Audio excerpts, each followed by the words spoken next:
All right, guys, in this final video, we're going to summarize everything that we just learned in the first module on how to do Amazon FBA product research the right way, and then how to do proper due diligence so that you can feel very comfortable in your investment. Because, you know, it's scary. It's like the scariest part of the entire process, investing in your first product on Amazon FBA when you've never really seen it work before and you haven't seen like the magic of watching your sales just like pour in on your Amazon FBA app. It's really a fun part once you kind of have your first product out of the way. But if you're like me and you want to do multiple products up front, kind of to get things going in a faster way, then you know you have to be confident in your decision either way. So let's talk about the 5 steps. Number 1 is the viral launch sales tracker, right? So we're going to talk about that first. Number 2 is Camel Camel Camel, which is a ridiculous name, I know, but it gives you a sales history, right? The BSR history of an Amazon product. And number 3 is Zon Keywords, right? Looking at the landscape, looking at the actual, overarching kind of ecosystem of that particular product, more so than just one potential outlier. So we're gonna look at the whole, the keyword as a whole, see how many keyword searches there are a month, see if there's any related keyword searches, because we wanna be able to plan ahead that there's gonna be enough PPC words that we can actually like advertise on so that we can get those cheap, quick win sales that give us that organic boost. Number 4 is the Amazon FBA fee calculator, where we're gonna calculate our actual profit, and we're gonna use real quotes off of Alibaba, which we're going to talk about next module. Alibaba is the main place that people buy products in bulk to sell on Amazon. It's like the biggest company ever if you've never heard of it in China. And then number 5, of course, is the iTrack confirmation, which we're going to talk about, right? How many actual products are selling per day. This is a luxury, right? It's nice to have this, but a lot of times now that people use max order quantities and they hide the number of actual products they have left, it's more difficult to do this. So you don't necessarily need it, but it is just a nice thing to have. So let's jump right into this, guys. We're going to use scrunchies as our first example. And so if we look at scrunchies, we can actually run the Market Intelligence app right here, or the Chrome extension, excuse me. And then once this actually has a chance to load, we can see kind of the overall monthly revenue of all of these, right? I like to have like less than, at least like 25 to 50% of page 1 having less than 100 reviews, which we obviously see here: 3, 15, 22, 12, 23, 8, 47, 21, right? There's one that really has a lot of reviews here, but it's actually not the review. It's not the actual revenue leader. We see that's right here, the 20-piece hair tie band set. So, this looks pretty good. So let's look at the market trends. Right, we see that the estimated sales have been 509 throughout October. They've gone up for December, so obviously this has a big kind of like a 2x boost, it looks like, in the December months. And then it drops back down to kind of its regular level. But we like to see consistency here. We like to see sustained sales over time for the estimated sales trends. And so that's something that we definitely like to see. Another thing that we can actually do here is go to Google Trends. And I like to go above and beyond, guys. So if you're investing your money, you might as well.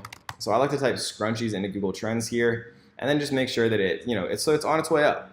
I like to see above 25, like hovering around 50%. We see that scrunchies are getting more and more and more and more and more popular, and they actually reached their highest level just recently in September, actually, of this year.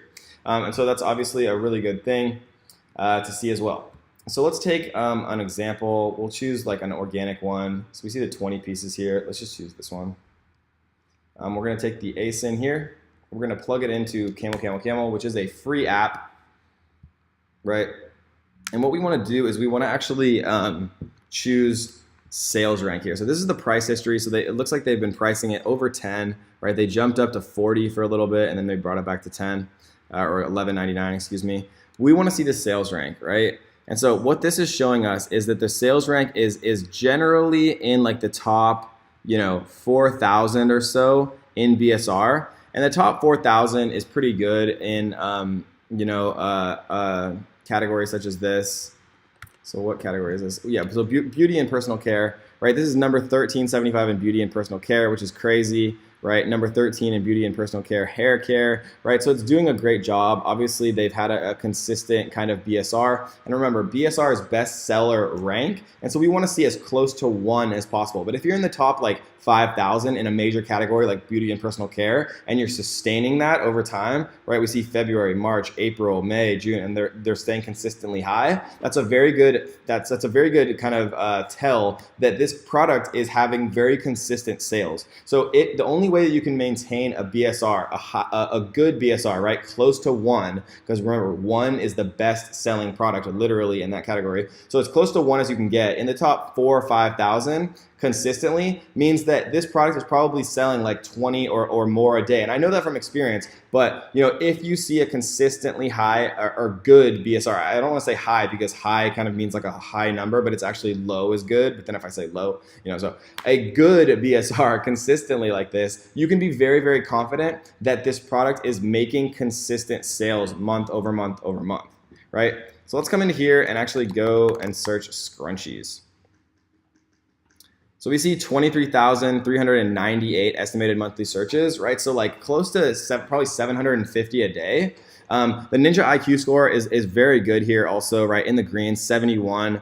We see a lot of different things that we could actually kind of advertise on from a PPC perspective as well. Velvet scrunchies, right? Velvet scrunchies for hair, silk scrunchies. And we're going to get into PPC, right? Pay-per-click, which is Amazon's like in-house advertising platform. We're going to get deeply into that much later on in the course. It's one of the most important parts of Amazon FBA. But while you're doing product research, all you need to know right now is the more keywords that you have relating to your product that you could potentially get sales from, the better, right? And we see a ton of stuff here, right? Neon scrunchies, cute scrunchies, large scrunchies. And this is actually automatically filtering out anything that has less than 250 searches per month, right? So these are all very, highly searched words. And the cool thing also is there's synonyms, right? Not everyone calls a hair tie, right? And we see large scrunchie, Lululemon scrunchies, floral scrunchies, small scrunchies, big scrunchies, mini scrunchies, silk scrunchies, all these types of scrunchies. And we can export these lists, obviously. We can do a lot of fun stuff inside of the advanced filters here. But one of the cool things that I like to do also is just think of other ways to say this, right? Like hair tie, for example. So if we see hair tie, there's over 5,000 estimated monthly searches, right? Which is a lot. Hair mask for color treatment, hair micro loop hair extensions, Invisibobble hair tie, thin hair tie, coil hair tie, straight up hair tie bracelet, hair highlighting kit, right? People have so many different ways to say things like Teleties hair tie, ribbon hair tie, fabric hair tie, bridesmaid hair tie, no damage hair tie, all different types of things, right? So I like to see a lot of different keywords that I could actually use later on when I'm going to do pay-per-click marketing, right? The next thing that we're gonna do is take this same one right here, grab his ASIN, and we're gonna come in and actually plug this in. Right, and while that's kind of working up, I'm going to open up Alibaba, just because we're going to use it in a second. And this was, how much was this again? Like $9, $11.99. So this is $11.99. The ship to Amazon price is, it's less than £1. I'm just going to estimate 1 here. It might be like $1.50 or something like that, but you'd be able to get an exact quote on how much it would cost to ship per unit using one of our freight forwarders that are specifically for our student family. They give us unbelievably discounted prices. You're literally going to pay for the cost of this course just by using our freight forwarders. I promise you guys, it's crazy. And so we're going to estimate like 1 here. Cost of product, we're just going to go in here and we're going to type in velvet scrunchies. And so where we're gonna, and don't worry if you've never used Alibaba and this looks crazy, we're gonna teach you exactly how to find the best manufacturers in the world in the next module. But we see right here, we see like 69 cents, 30 cents, 30 to 60 cents, 5 cents, right? A lot of kind of different prices here, but I see a lot of 30 cents. So we're just gonna plug in 30 cents here and we're gonna calculate. And so we see about a 50% profit margin. This is kind of like ideal, right? Above 45, I love to shoot for 50. All of the products that I currently sell are between 45 and 60% profit margins. And so this is kind of exactly what I would want to see. Again, so this is something that looks good kind of in the Fulfillment by Amazon fee calculator as well. And so the last thing that we want to do is actually do the eye track, right? So let's actually go ahead and add this to our cart. And then once it's inside of our cart, we're going to continue to cart. And then what we're going to do is we are going to type in 999 here, like we showed before with the iTrack 999 cart trick method. And we see there's 156 of these available, right? So what we would do is come in here, day one, we write 156, and then 24 hours from now, tomorrow at 6:11 p.m., I would come in and I would type, and I would do the exact same thing, come into my cart, type 999, and it might say, okay, well, there's 156 of these yesterday, but the tomorrow this might say the seller only has 140 of these available, right? So if they have 140, and then the next day they have 125, the next day they have 110, and the next day they have 99 or something like that. Then what I would do is I would calculate the average that it's selling every day. Sold 16 here, sold 15, sold 15, right? Sold 11. And then I would add those up, divide by 5, and that would be the average, right?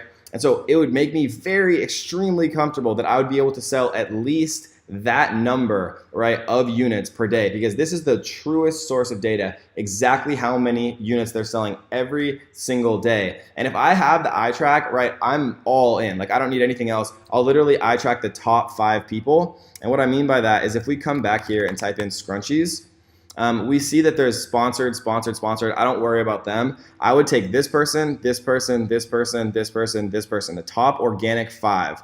And I would eye track all 5 of them. I would put all 5 of them into my cart. I would search 999, and then it would say, okay, there's only 156 left. I would change it back to 1. I would record 156 in my chart, right? And so I would say like the first scrunchie is called Mandy Dobb. The next one's Kikuko. The next one's Onder. So I would do Mandy. I'm just gonna do M, K, and O, right? So we'll do M, K, M, K, and O. And then like these, let's say that these numbers were for the first one. Maybe the next one has 670 and then 650, right? This is obviously overkill, but I like to go overkill when I'm actually investing my money, especially for the first time. But if I see a consistent average that everyone, or at least the top 5 organic people, are all making sales every single day, right? I feel extremely comfortable being able to invest in this product because I know that I can do it better. And if you're in this course, guys, you're in the top 1% of Amazon sellers. If you are taking notes and if you're actually absorbing everything that I'm talking about, you will be successful if you're doing this due diligence. You have no idea how many people out there that I've seen in other groups and other programs, they just have no idea what they're doing, and they invest all this money and like their product gets shut down, or they're not making any sales, or they don't know how to launch correctly or do PPC, and they just fail, right?